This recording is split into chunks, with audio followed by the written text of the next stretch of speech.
Assalamualaikum warahmatullahi wabarakatuh. Rekan-rekan sekalian, kita ketemu lagi di channel Paham Properti.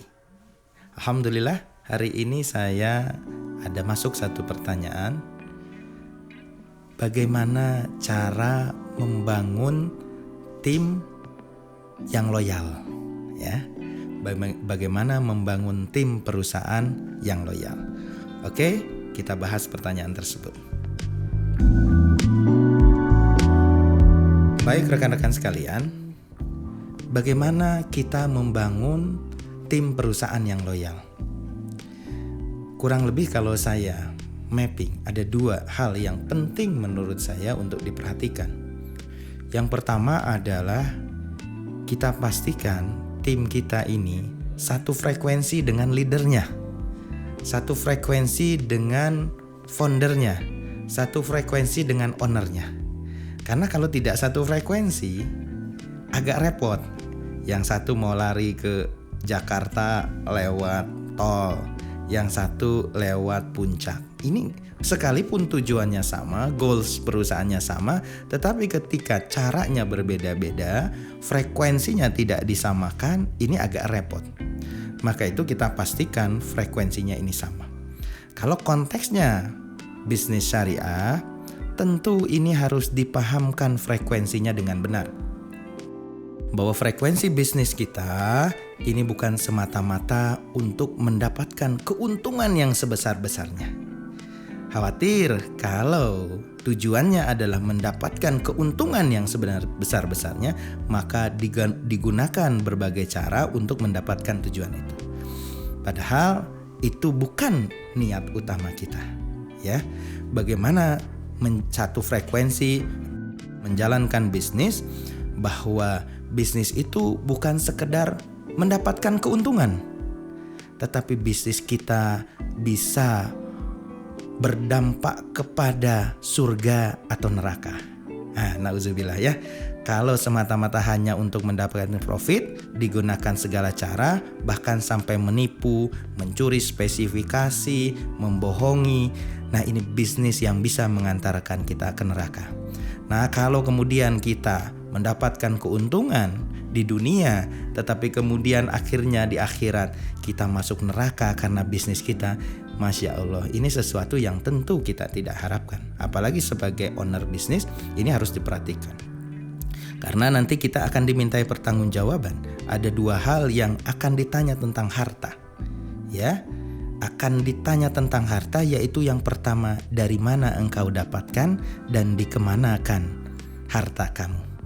Maka kalau menjadi founder, jadi owner, menggunakan segala cara untuk mendapatkan profit, nanti di yaumil akhir ditanya, dari mana engkau mendapatkan harta?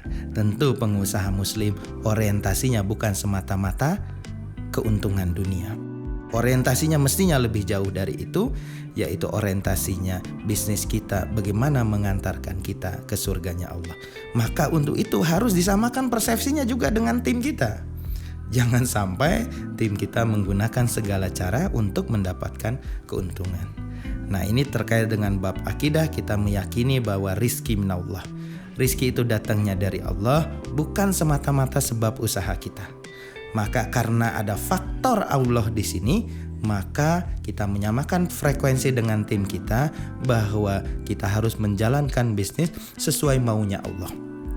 Maka itu kita mengadopsi konsep properti syariah karena akad-akad yang diadopsi adalah akad-akad yang sesuai syariah. Maka ini kalau kemudian tim kita tidak paham akad syariah, ya fikih muamalah, lalu kemudian bab rizki minallah, ini kan repot. Ini enggak akan tercapai goals yang sama. Maka itu yang perlu diperhatikan, membentuk tim adalah memperhatikan bahwa visi misinya sama. Kita satu frekuensi. Itu yang pertama yang kita perhatikan. Yang kedua adalah begini rekan-rekan, para owner, business owner, mohon maaf, sejatinya tidak ada karyawan yang loyal.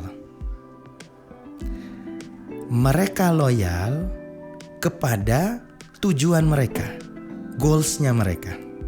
Kalau perusahaan tidak bisa mengantar mereka, membimbing mereka, mengawal mereka kepada goalsnya mereka, sejatinya mereka tidak akan loyal. Maka itu sebagai business owner harus memastikan bukan saja mendapatkan keuntungan dari staf kita, tetapi membantu staf kita untuk mencapai goalsnya mereka. Karena loyalitas mereka itu kepada goalsnya mereka. Nah, untuk itu kita sebagai business owner memastikan kalau teman-teman masuk ke dalam tim kita, tujuannya sama nanti goalsnya. Pak, saya juga mau dong kayak Bapak jadi developer. Pak, saya juga mau dong kayak Bapak jadi kontraktor. Bantu. Jangan kemudian ilmunya itu disembunyikan. Ya, nggak perlu khawatir dia staf kita nanti jadi kompetitor. Nah, kalau masih ada khawatir begini, ada bab akidah yang salah. Kenapa? Karena tidak yakin rizki itu minallah. Semua orang sudah diatur rizkinya masing-masing oleh Allah, tidak akan salah alamat. Maka itu supaya mendapatkan tim yang loyal, bagaimana caranya kita membantu mereka mencapai goalsnya mereka.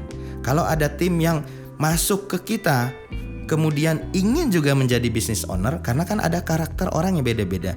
Dia punya keinginan untuk menjadi business owner, ada orang yang juga nggak berani menjadi business owner. Saya mah pengen staff saja. Ya sudah, ya kita ajarkan mereka. Tetapi kalau yang punya goals yang lebih dari itu menjadi business owner, supaya loyal, kita antarkan mereka kepada goalsnya mereka, sehingga nanti dia bisa memberikan kontribusi yang besar kepada perusahaan karena dia merasakan hadirnya perusahaan untuk mencapai goalsnya dia. Misalnya, kalau di perusahaan kita ada 4 divisi atau 4 departemen. Dia di departemen teknik. Karena dia ingin menjadi developer, kita ajarkan, Kang, kalau mau jadi developer, Akang tidak boleh memuaskan diri hanya di departemen teknik saja. Kalau mau jadi business owner, harus paham keuangan, harus paham sales and marketing, harus paham HRD.